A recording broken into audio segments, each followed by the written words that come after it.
So you end up with a handheld chainsaw, or you can use the attached pole with it and be able to reach the limbs up high too. Let's give this a try and see how it works.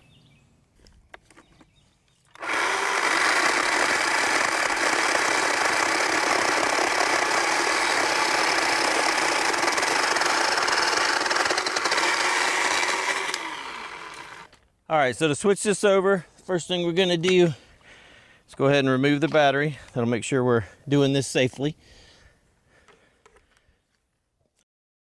And then we install the pole onto where the battery would normally go. And you can kind of tighten that up to make sure it's held on right.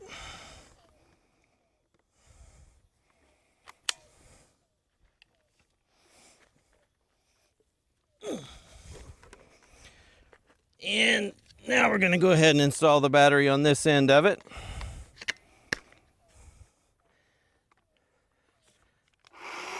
And there we go. Now we've got a chainsaw on a pole, chainsaw on a stick. Let's try it out.